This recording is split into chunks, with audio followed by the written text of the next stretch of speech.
Y vámonos ahora con los temas económicos y financieros con el experto Roberto Aguilar, como cada mañana. Muy buenos días y feliz inicio de semana. Roberto, ¿cómo amanecimos? ¿Cómo estás, Vero? Muy buenos días. Fíjate que los mercados financieros, las bolsas en general, muy nerviosos.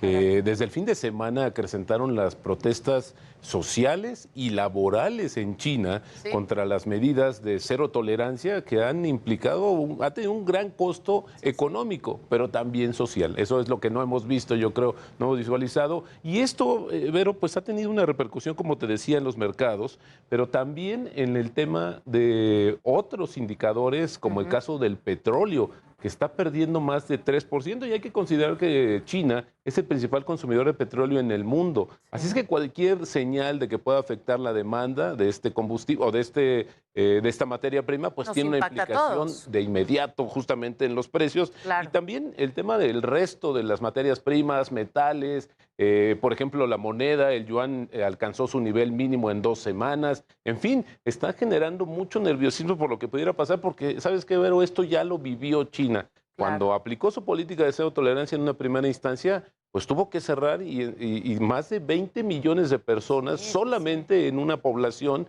Y bueno, esto también tuvo una disrupción en el abasto de piezas, tuvo un costo económico alto para la Sin economía duda. china. Y bueno, también el dato interesante, Vero, es que el fin de semana se llevó a cabo el Black Friday, esta iniciativa comercial en Estados Unidos, la cual le copiamos un poco en México, hay que reconocerlo. Y fíjate Claro. que se estiman que las ventas, por lo menos en línea, tuvieron un crecimiento de más de 2%, por ahí más de 9,000 millones de dólares, pero la prueba de fuego, Vero, Es hoy. hoy, Pero hay que decirles justamente. por qué, Roberto. Porque justamente hoy inicia el Cyber Monday, Así que es. es una iniciativa que también se encaminó justamente a todo lo que tiene que ver con comercio en línea. Digital, sí. Exactamente. Y en Estados Unidos, Vero, se esperan por lo menos 11,200 millones de dólares Wow. de ventas justamente el día de hoy. Solamente por el día de hoy. Exactamente. Y esto representaría un crecimiento de más de 2% respecto a la iniciativa anterior. Y hay que comentarlo, Vero, que el año pasado Sí. cayó el Cyber Monday porque justamente los comercios en línea tenían problemas de abasto, no Pues no tenían. había productos, no había Exactamente. producciones. Y esto Sí. pues tuvo mucha molestia con los clientes, pero ahora, justamente para resarcir esta situación, Ujú. han hecho muchos movimientos de sus inventarios desde octubre, así es que el comercio en línea está preparado justamente para este lunes, el lunes que te decía, pues estiman ingresos por lo menos de 11,200 millones Y el de Black dólares. Friday, por ejemplo, también, ¿qué tanto impacto tuvo a comparación de lo que se espera en este Cyber Monday? Fíjate que sí creció, no tenemos todavía las cifras finales, pero es Ujú. interesante verlo porque también hubo un reto a la inflación. Estamos Sí, viviendo un incremento de precios claro. en Estados Unidos, al igual que prácticamente en todo el mundo, y a pesar de eso, pues la economía de Estados Unidos, lo que sí es importante comentar, que he leído varios notas, Sí. donde hubo muy poca presencia de los clientes en las tiendas físicas. Es que ya Entonces, estamos en otra sí, etapa, pero además Roberto, de ¿verdad? eso, no solamente que se hayan migrado al comercio en línea, sino que de plano, pues no le entraron al tema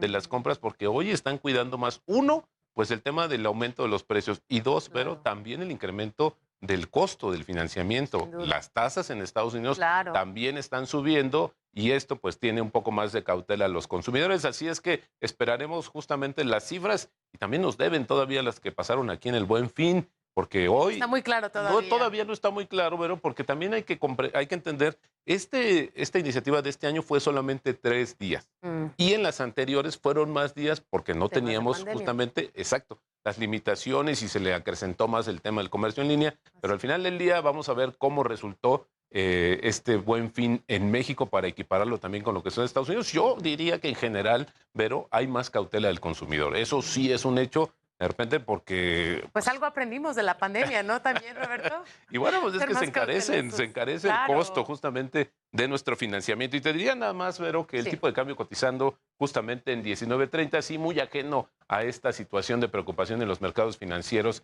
internacionales. Y en materia, te comento que esta semana justamente hay indicadores económicos importantes. Comenzamos la semana ya con la balanza comercial de octubre, crédito al consumo también para el mismo mes, remesas de octubre y lo más relevante, Vero, será el informe trimestral de inflación del tercer trimestre, donde el Banco de México revisa sus expectativas de inflación y crecimiento. En Estados Unidos la agenda está cargada, tenemos confianza del consumidor, balanza comercial, una nueva revisión del Producto Interno Bruto del tercer trimestre, que es interesante. Fíjate, en Estados Unidos lo revisan 3 veces antes de dar su dato final. En México solo lo hacemos una vez. También se da a conocer ingreso y gasto personal y cierra la semana con la tasa de desempleo de noviembre, que es muy importante porque fíjate que muchas de las decisiones se basan de la decisión de política monetaria en Estados Unidos, de todos estos indicadores, pero uno que siguen muy de cerca es justamente el nivel de empleo en Estados Unidos. Que es interesante también porque se presentó este fenómeno, Roberto, no me dejarás mentir, donde ya muchos trabajadores al recibir un estímulo económico del gobierno durante pandemia para que no salieran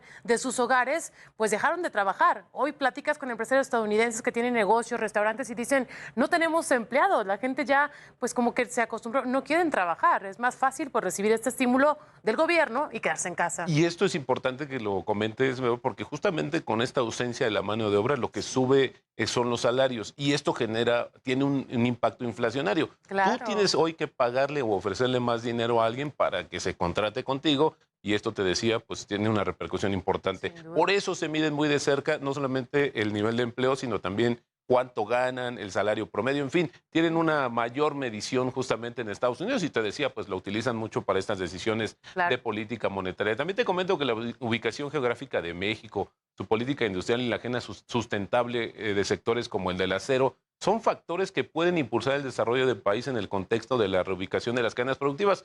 Esto que llamamos el nearshoring, y estas fueron declaraciones de la Cámara Nacional de la Industria del Hierro y el Acero Canacero.